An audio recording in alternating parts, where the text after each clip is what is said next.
Assalamualaikum warahmatullahi wabarakatuh. Selamat datang kembali di channel Kisah Warganet.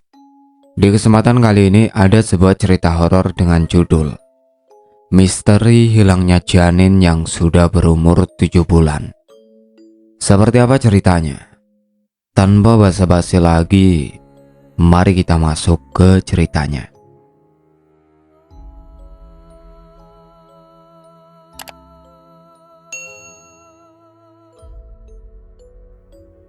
Meita dan Dharma adalah sepasang yang sudah 7 tahun menikah. Dan dalam rentang waktu itu, mereka selalu berusaha memiliki anak.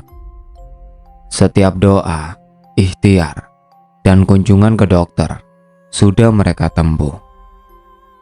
Meita sudah 2 kali hamil, tetapi keduanya berakhir dengan keguguran. Pengalaman kehilangan itu membuat mereka nyaris putus asa. Namun kehamilan ketiga memberi mereka sedikit cahaya harapan. Meita masih ingat jelas rasa sakit dan kecewa yang mereka alami pada keguguran pertama 5 tahun yang lalu. Dharma mencoba menenangkan dirinya, tapi luka itu tetap dalam. Mereka berdua memutuskan untuk lebih berhati-hati pada kehamilan ketiga ini, dengan mengikuti semua saran medis dan juga spiritual. Meita dan Dharma mulai kembali menjalani hidup dengan penuh kehati-hatian. Setiap hari Meita selalu menjaga kesehatannya dengan berolahraga ringan, meminum suplemen yang disarankan dokter, dan rajin periksa kandungan. Dharma, di sisi lain, semakin religius, lebih sering berdoa dan mendatangi ustadz untuk meminta doa keselamatan bagi istri dan anaknya. Setelah dokter mengonfirmasi bahwa kehamilan Meita berjalan dengan baik, kebahagiaan mereka terasa sangat nyata. Setiap pagi, Dharma akan dengan penuh kasih menanyakan keadaan Meita dan menyuapkan sarapan dengan menu khusus yang dikonsultasikan dengan dokter kandungan. Mereka bahkan mulai mendekorasi kamar bayi di rumah sederhana mereka. Warna pastel menghiasi dinding dan perabotan bayi satu persatu mulai dibeli. Kebahagiaan semakin terasa saat Meita merasakan tendangan pertama bayinya di bulan keempat. Malam itu ketika Dharma memegang perut Meita, bayi mereka menendang pelan. Mereka tersenyum, memandang satu sama lain dengan harapan baru. Ini adalah tanda bahwa semuanya akan berjalan baik. Namun di balik kebahagiaan ini, rasa cemas perlahan menyelimuti hati Meita. Dia merasa sangat berhati-hati, hampir paranoid. Setiap gerakan tiba-tiba, setiap rasa nyeri kecil di tubuhnya membuatnya takut. Keguguran yang terjadi sebelumnya masih meninggalkan trauma mendalam. Seiring berjalannya waktu, perasaan cemas itu mulai berubah menjadi ketidaknyamanan yang tak bisa dijelaskan. Meita mulai sering mengalami mimpi buruk yang awalnya dianggap sebagai dampak dari stres dan trauma masa lalu. Dalam mimpinya, dia sering melihat bayangan hitam yang berdiri di ujung ranjangnya. Hanya dia memandangi perutnya. Kadang sosok itu muncul sebagai seorang wanita tua dengan tatapan dingin. Terkadang hanya sosok hitam tanpa wajah. Setiap kali terbangun dari mimpi itu, jantungnya berdegup kencang dan keringat dingin membasahi tubuhnya. Dharma yang tertidur di sampingnya kadang terbangun, menenangkannya. Tetapi Meita sulit untuk menjelaskan apa yang ia rasakan. Selain mimpi buruk, beberapa kejadian aneh mulai terjadi di rumah. Suara-suara misterius terdengar dari ruang tamu pada malam hari, seperti suara orang berjalan pelan-pelan. Ada juga suara ketukan di jendela saat tengah malam. Padahal jendela itu berada di lantai 2 dan sulit dijangkau dari luar. Meita dan Dharma tidak pernah membicarakan suara-suara itu secara langsung, meski mereka sama-sama menyadari keanehan tersebut. Kejadian yang paling aneh terjadi pada suatu malam ketika Meita sedang sendirian di rumah. Dharma lembur di kantor, dan Meita memilih beristirahat di kamar. Tiba-tiba, lampu kamar redup seperti ada yang menghisap energi dari ruangan itu. Kemudian Maita merasakan angin dingin menyapu punggungnya, padahal semua jendela tertutup rapat. Seketika itu juga ia merasakan dorongan kuat untuk memegang perutnya. Ada rasa tidak nyaman yang menusuk, tetapi ia tidak bisa menjelaskan apa itu. Saat Dharma pulang dan mendapat istrinya terlihat pucat, dia mencoba menenangkan Maita. Mereka memutuskan untuk meningkatkan rutinitas spiritual, berdoa lebih banyak, dan mempercayai bahwa segala sesuatu akan baik-baik saja. Namun di lubuk hati, Maita merasa ada sesuatu yang mengincar anak dalam kandungannya, meskipun dia tidak tahu apa atau siapa. Perasaan aneh ini semakin intens ketika seorang tetangga mereka yang terkenal bisa melihat hal-hal gaib secara tiba-tiba datang menemui Maita.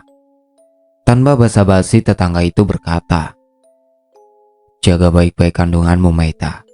Ada yang mengincarnya." Kata-kata itu semakin menguatkan firasat buruk yang sudah lama Maita rasakan. Dharma meski lebih rasional mulai menunjukkan kekhawatiran yang sama. Ada sesuatu yang tidak bisa dijelaskan mengintai kehidupan mereka. Malam itu, sepulang dari bioskop, suasana terasa berbeda. Dharma memarkir mobil di garasi seperti biasa. Sementara Maita berjalan pelan menuju rumah. Angin malam terasa menusuk kulit meskipun cuaca tidak terlalu dingin. Dharma tak terlalu memikirkan hal itu, hanya merasa sedikit lelah setelah seharian bekerja dan kemudian menonton film. Namun begitu mereka masuk ke dalam rumah, Maita tiba-tiba berhenti di ambang pintu ruang tamu. Tubuhnya membeku seperti patung. Dharma yang berjalan di belakangnya segera menyadari ada sesuatu yang salah. "Sayang, kenapa diam di situ?" tanyanya sambil menutup pintu. Maita tidak menjawab, matanya terlihat kosong, wajahnya pucat.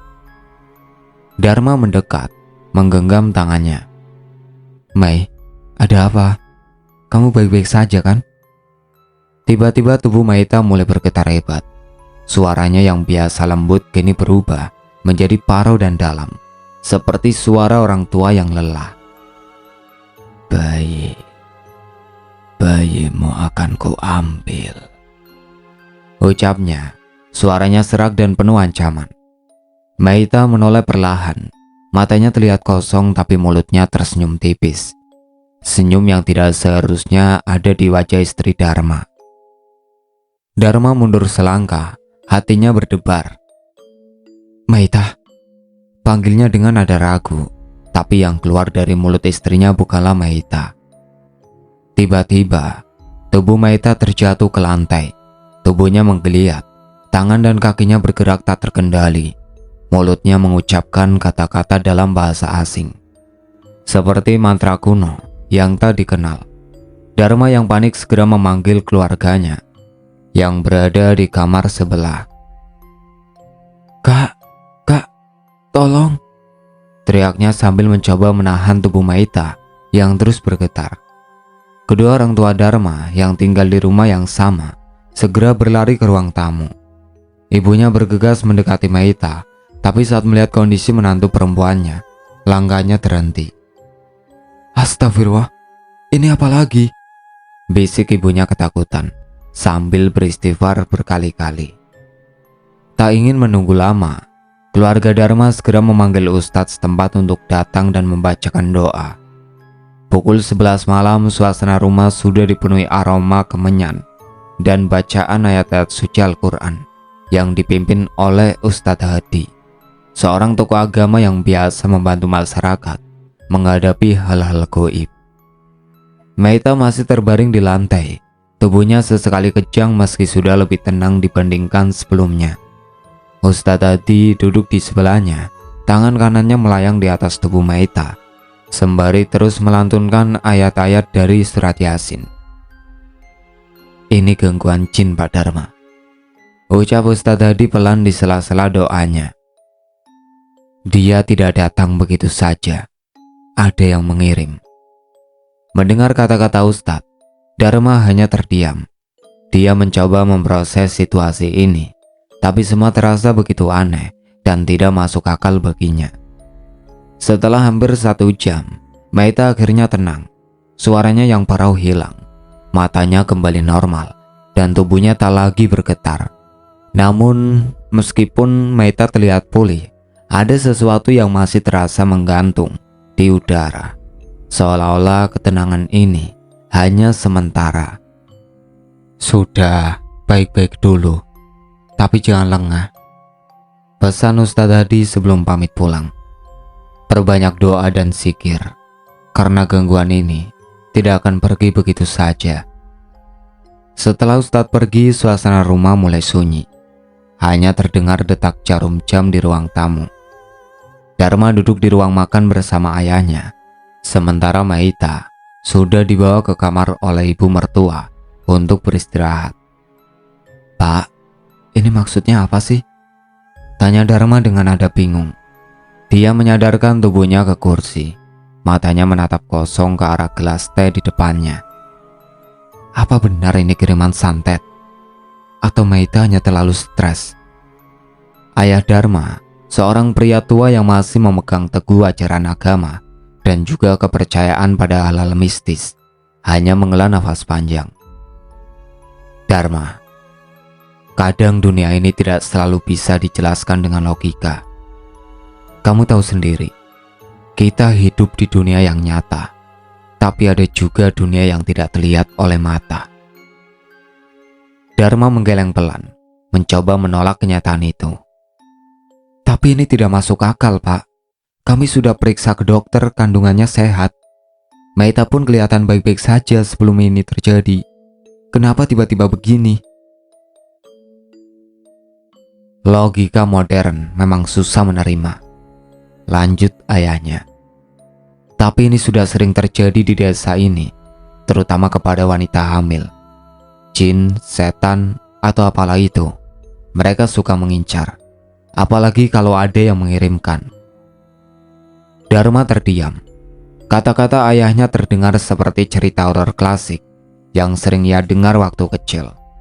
Bagian dari dirinya ingin menolak ini semua. Ingin percaya bahwa ini hanya masalah fisik atau psikologis. Tapi bagian lain dalam dirinya, terutama setelah melihat sendiri apa yang terjadi pada Maita malam ini, mulai goyah. Pagi itu saat Maita terlihat sudah lebih tenang, Dharma berusaha untuk tidak menunjukkan kecemasannya. Sambil membuatkan teh hangat untuk Maita, dia mencoba bercakap-cakap biasa dengan istrinya. "Sayang, kamu mau roti bakar nggak? Atau nasi uduk aja pagi ini?" tanyanya sambil tersenyum, berusaha bersikap normal. Maita hanya menggeleng pelan. "Aku nggak nafsu makan, Mas. Badan masih capek." "Ya udah, teh hangat dulu aja ya, biar kamu lebih enakan."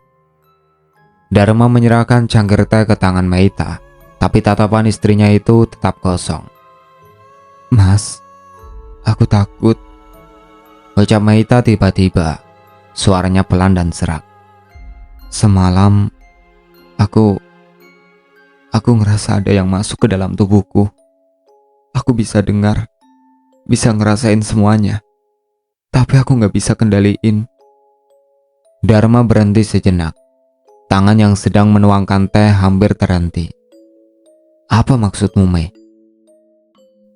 "Ada yang ngomong di dalam kepalaku tentang bayi kita. Dia bilang dia bakal ngambil anak kita, Mas." Maita mulai terisak, air matanya jatuh di pipinya. "Aku takut kalau beneran ada yang incar bayi kita." Dharma mencoba menenangkan Maita, tapi dalam hatinya dia juga mulai takut. Suasana rumah yang dulunya tenang dan nyaman, kini berubah menjadi tempat yang penuh ketakutan dan misteri. Setiap suara aneh, setiap angin dingin yang tiba-tiba menyapu tubuhnya, membuat Dharma semakin merasa ada sesuatu yang salah.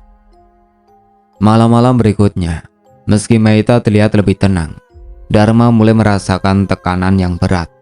Setiap kali Maita tidur, Dharma terjaga di sampingnya, mendengar detak jantung istrinya yang teratur. Tetapi dalam setiap hembusan angin malam, Dharma selalu merasa ada yang mengintai, sesuatu yang menunggu di kegelapan. Semakin mendekati usia kehamilan 7 bulan, gangguan yang dialami Meita semakin parah. Kerasukan yang awalnya hanya terjadi di malam hari, kini datang kapan saja, tanpa bisa diprediksi.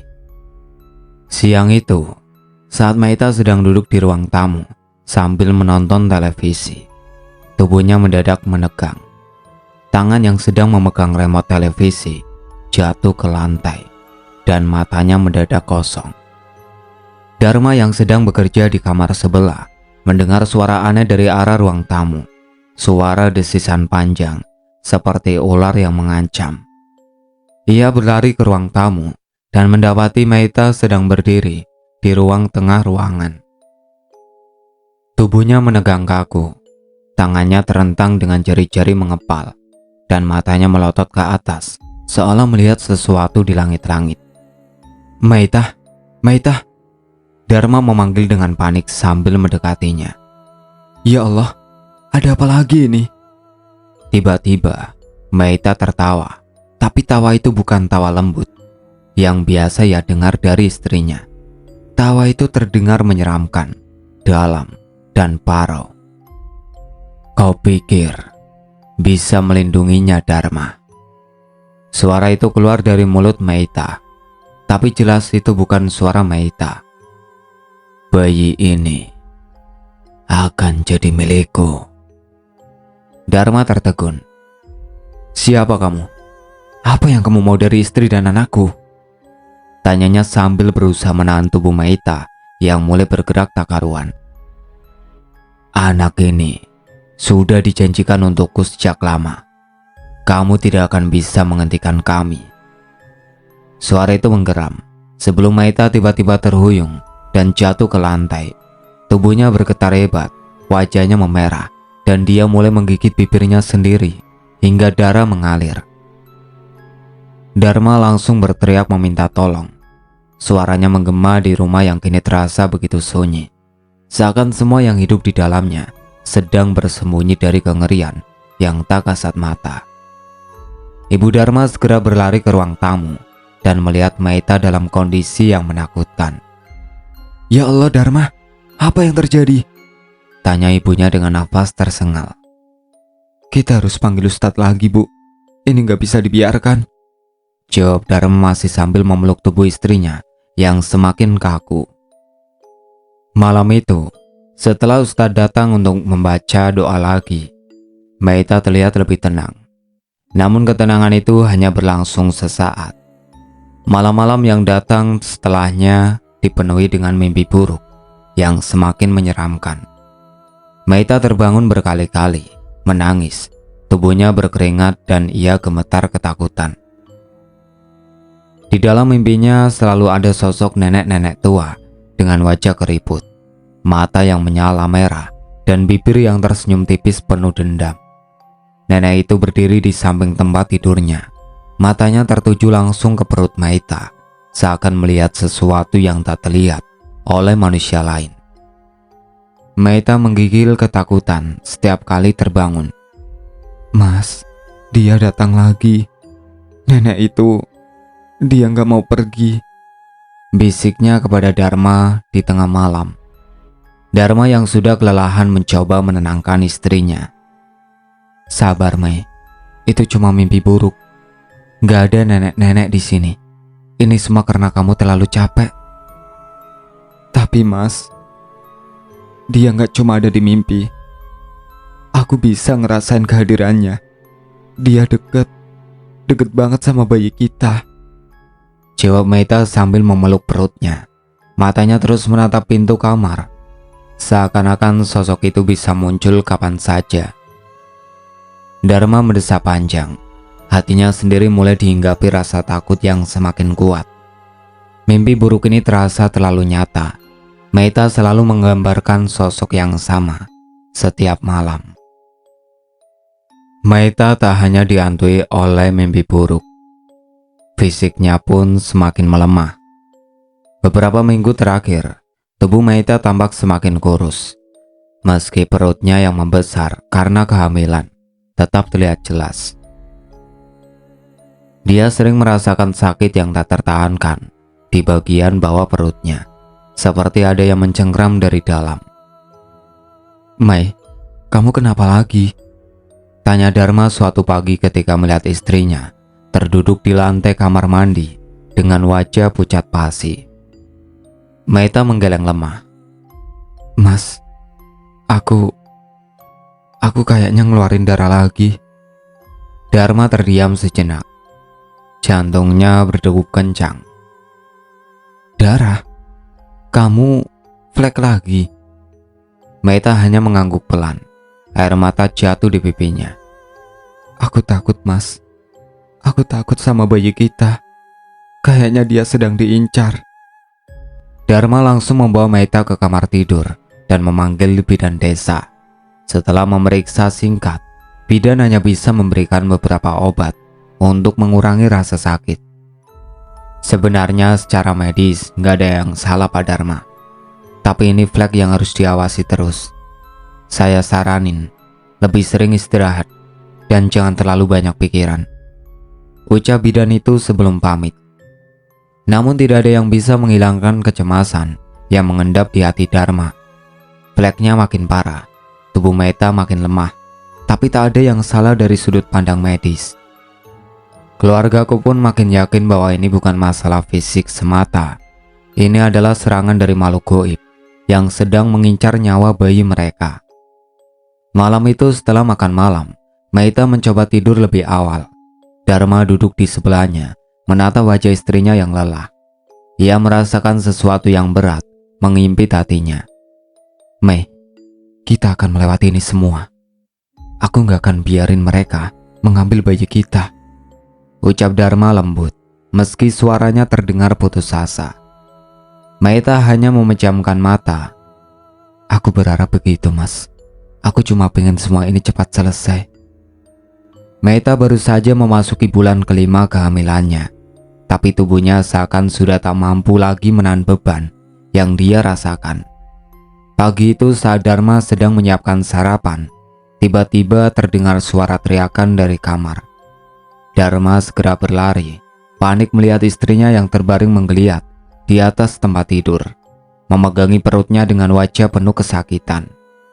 "Mas, tolong, aku sakit banget, seperti mau melahirkan," teriak Maita dengan nafas tersengal. Dharma memegang tangan istrinya yang dingin dan basah oleh keringat.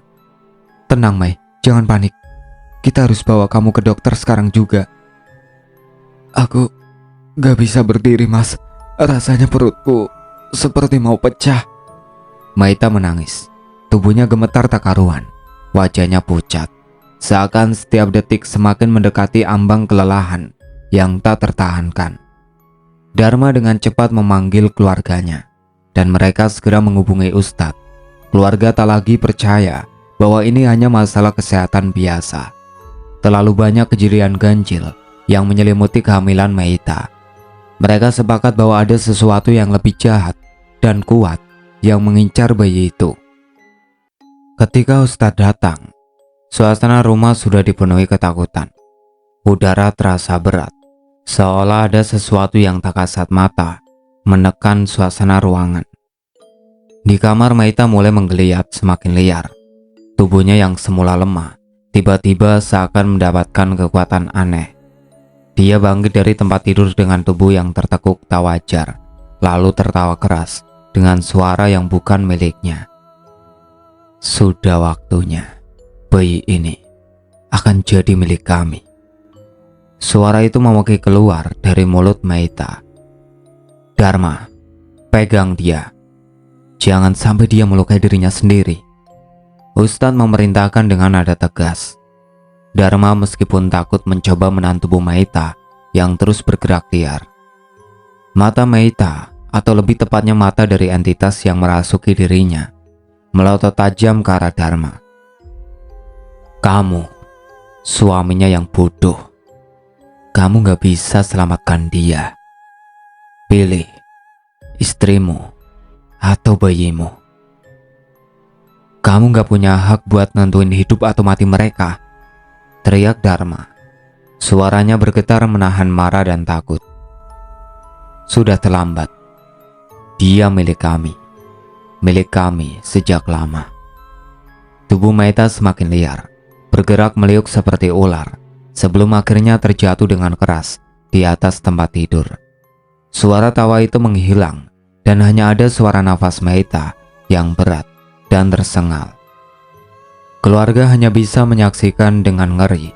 Mereka berdoa dalam hati, berharap agar Ustadz kali ini mampu mengusir apapun yang mengincar Maita dan bayi di dalam kandungannya. Saat Ustadz mulai membaca doa-doa, suasana semakin mencekam.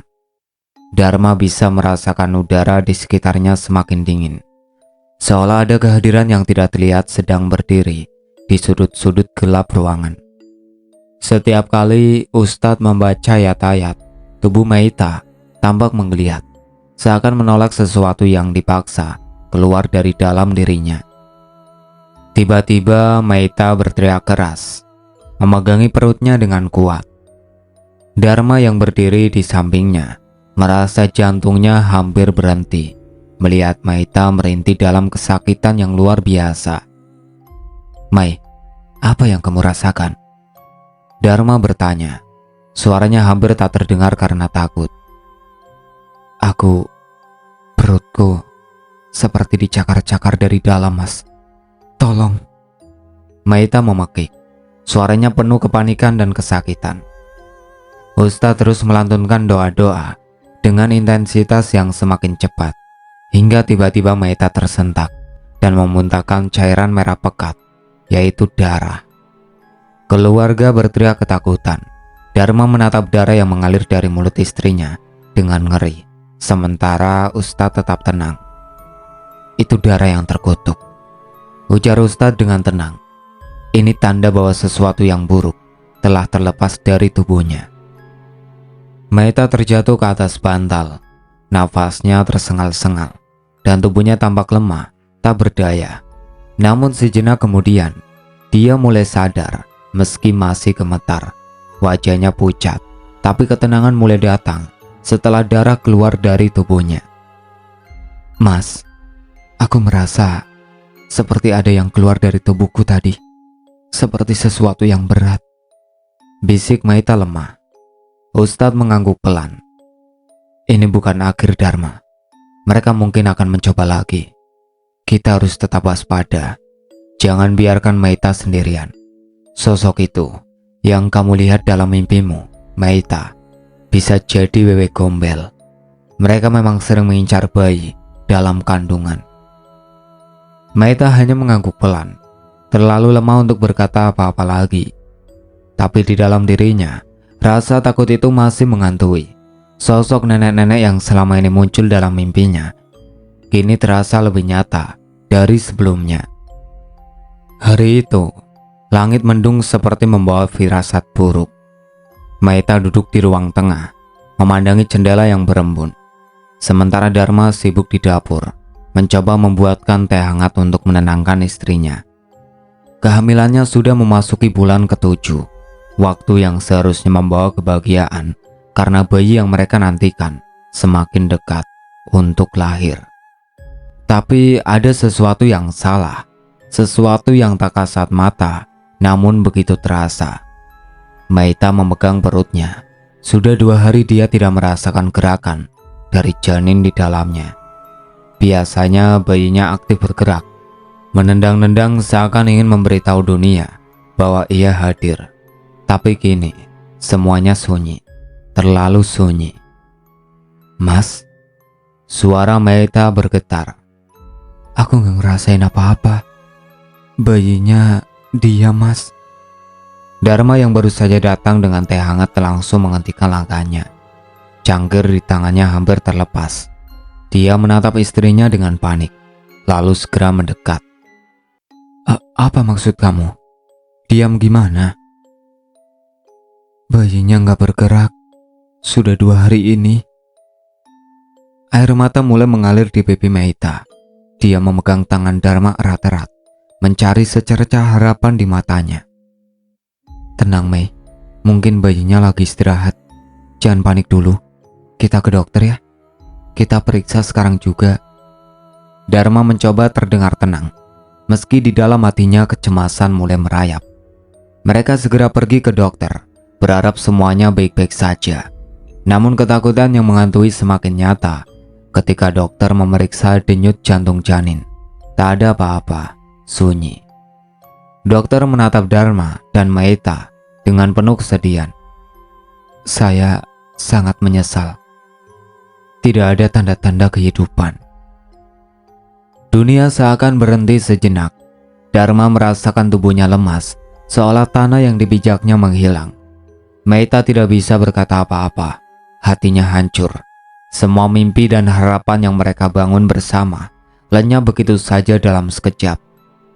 Tangisnya pecah, menggema di dalam ruang klinik yang tiba-tiba terasa begitu dingin dan kosong. Singkat cerita, malam itu, setelah pulang dari rumah sakit, suasana rumah terasa mencekam. Maeta berbaring di tempat tidur, matanya kosong, memandangi langit-langit. Tubuhnya lelah, tapi pikirannya dipenuhi bayangan sosok yang selama ini menghantui mimpinya. Sosok nenek-nenek dengan mata penuh dendam yang selalu menatap perutnya. Mas, aku tahu sekarang. Maeta berbisik. Suaranya serak karena terlalu banyak menangis. Dharma yang duduk di sampingnya menoleh. Apa, Mai? Bayi kita diambil. Dia diambil oleh Wewe Gombel. Ucap Maeta lirih. Air matanya kembali mengalir. Selama ini aku mimpi, Mas. Nenek-nenek itu, dia datang buat bayi kita. Dharma menggelengkan kepalanya. Mei, kamu terlalu lelah. Jangan berpikir yang macam-macam. Ini mungkin memang takdir. Allah punya rencana yang lebih baik. Kita... Enggak, Mas. Maeta tiba-tiba bangkit dari tempat tidur. Suaranya penuh dengan keyakinan yang menyeramkan. Aku tahu apa yang aku lihat. Ini bukan sekedar mimpi. Wewe Gombel, dia datang untuk anak kita. Dan sekarang, dia sudah mengambilnya. Dharma terdiam. Selama ini dia selalu mencoba menyangkal keberadaan hal-hal gaib yang mereka alami. Meski beberapa kali melihat sendiri bagaimana kerasukan Maeta semakin intens, dia masih berharap itu hanyalah efek dari stres dan trauma. Namun kali ini, keyakinan Maeta terlalu kuat dan kegelapan di rumah mereka terasa lebih nyata daripada sebelumnya. Jadi, kita harus gimana, Mei? Apa kita bisa ngambil dia lagi? Dharma bertanya. Suaranya hampir tak terdengar. Maeta hanya menggeleng pelan. Wajahnya dipenuhi kesedihan. Aku nggak tahu, Mas. Aku takut. Aku takut dia nggak akan pernah kembali. Malam itu, ketika mereka akhirnya mencoba tidur, suara-suara aneh mulai terdengar di luar rumah. Awalnya hanya bisikan pelan, tapi lama-kelamaan berubah menjadi gumaman yang tidak jelas asalnya. Dharma terbangun di tengah malam, mendengar suara yang aneh itu. Matanya menatap ke arah jendela, dan dia bisa merasakan ada sesuatu di luar sana. Sesuatu yang mengawasi mereka. Mas, Maeta memanggilnya dengan suara gemetar. Kamu dengar? Dharma mengangguk lalu berbisik. Iya, aku dengar. Suara itu semakin jelas, seperti langkah kaki yang mendekat ke jendela kamar mereka. Kaca jendela bergetar, seolah ada yang menekan dari luar. Dharma merasakan bulu kuduknya berdiri. Kita nggak sendirian, Mai. Perlahan-lahan, Dharma berdiri dari tempat tidurnya, mendekati jendela dengan hati-hati. Maeta memeluk bantal, wajahnya dipenuhi ketakutan. Ketika Dharma mengintip melalui celah tirai, dia melihat bayangan hitam yang berdiri di luar. Sosok kurus dengan rambut panjang yang acak-acakan. Mas, itu dia. Suara Maeta bergetar, hampir tidak terdengar. Itu Wewe Gombel, Mas. Dharma mundur perlahan, menahan nafas. Sesuatu di luar itu bukan manusia. Bayangannya terlalu aneh, dan perasaan yang muncul darinya terlalu mencekam. Dia menatap Maeta, dan kali ini Dharma tahu bahwa semua yang mereka alami selama ini bukanlah sekedar ilusi atau mimpi buruk. Sosok itu nyata, dan dia telah mengambil bayi mereka. Setelah malam mencekam itu, Dharma merasakan beban di dadanya semakin berat.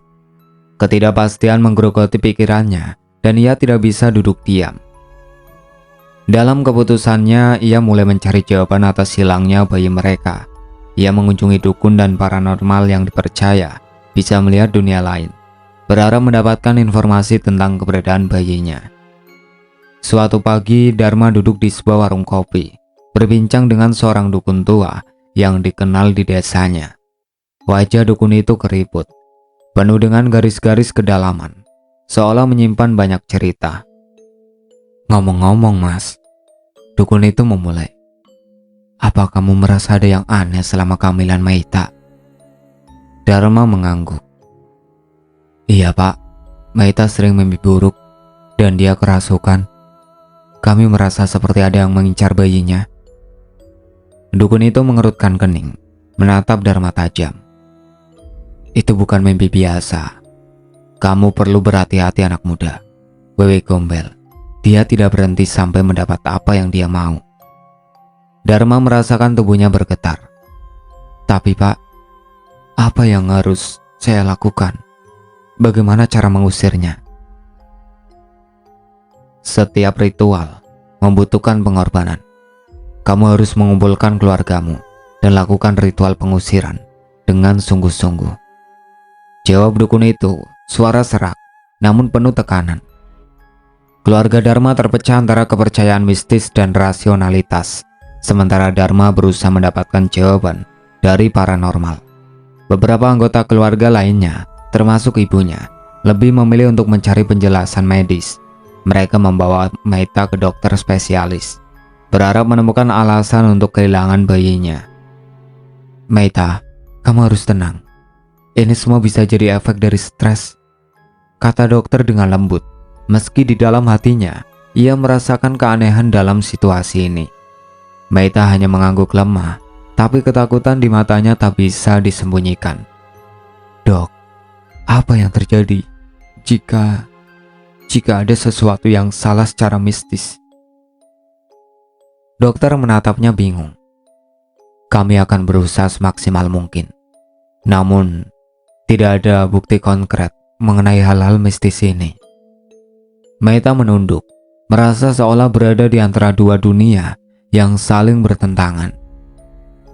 Setelah berhari-hari mencari jawaban tanpa hasil, Dharma memutuskan untuk melakukan ritual pengusiran terakhir. Dia mengumpulkan semua anggota keluarga di rumah mereka, berharap bisa mendapatkan bantuan dari Ustadz yang sudah mereka panggil sebelumnya. Ustadz datang dengan wajah serius, membawa tas berisi perlengkapan untuk mengobati Meita. "Kita harus melakukannya dengan penuh keyakinan. Ini bukan hanya untuk bayi yang hilang, tetapi juga untuk Meita, agar terhindar dari gangguan ini." Ketika Ustadz memulainya, suasana di dalam rumah menjadi semakin tegang. Dharma dan keluarganya berdiri melingkar, sementara Ustadz membacakan doa-doa dengan suara yang menggema. Meita duduk di tengah, wajahnya pucat, merasakan tekanan di sekelilingnya. "Ya Allah, kami memohon kepadamu, jauhkanlah makhluk jahat ini dari kami." Suara Ustadz menguatkan keyakinan Dharma, namun di dalam hatinya, ia meragukan apakah semua ini akan membantu.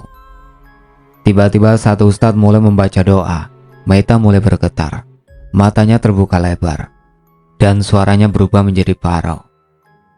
"Aku tidak akan pergi. Bayi itu milikku." Keluarga Dharma terkejut, dan Dharma merasa terjebak dalam ketakutan. Ustadz melanjutkan doa, tetapi gangguan dari Meita semakin menjadi. Akhirnya setelah doa panjang yang melelahkan, Meita terjatuh, terdiam sejenak. Ustadz menatapnya, lalu berbalik kepada keluarga. "Mereka sudah lama mengincar Meita sejak kehamilan pertamanya. Kita harus lebih berhati-hati." Meskipun telah melakukan berbagai upaya, bayi dalam kandungan tidak pernah kembali. Keluarga Dharma merasa putus asa, dan kehadiran Wewe Gombel terus menghantui Meita. Malam demi malam, Meita terbangun dari mimpi buruknya, terengah-engah, berusaha mencari bayinya yang hilang. Meita, kamu tidak sendiri. Kita akan berjuang bersama. Dharma mencoba menghibur, meski hatinya sedikit hancur. Tapi Mas, dia tidak akan kembali. Apa yang harus kita lakukan? Suara Meita penuh dengan kesedihan. Air matanya mengalir tanpa henti. Dharma hanya bisa memeluk Meita, merasakan betapa kehilangan itu menggerogoti jiwa mereka. Ketidakpastian menyelimuti hidup mereka, dan bayang-bayang Wewe Gombel seakan semakin dekat. Dalam setiap detik yang berlalu, mereka dihadapkan pada kenyataan bahwa semua usaha mereka mungkin sia-sia. Keberadaan Wewe Gombel yang selama ini dianggap sebagai mitos, kini menjadi kegelapan yang nyata dalam hidup mereka.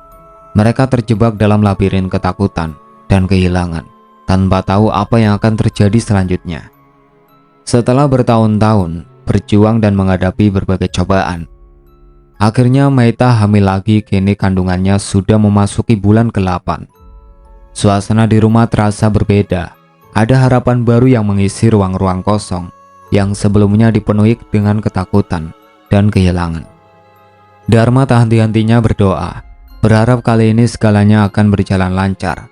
Ia sering mengelus perut Meita dengan lembut, merasakan gerakan bayi di dalamnya. Mei, kali ini kita pasti bisa.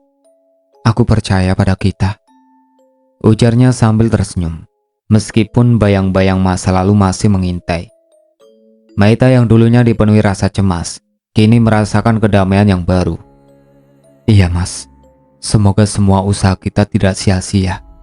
Aku sudah berdoa setiap malam, dan rasanya bayi ini adalah anugerah yang kita tunggu-tunggu, jawabnya sambil menatap penuh harapan.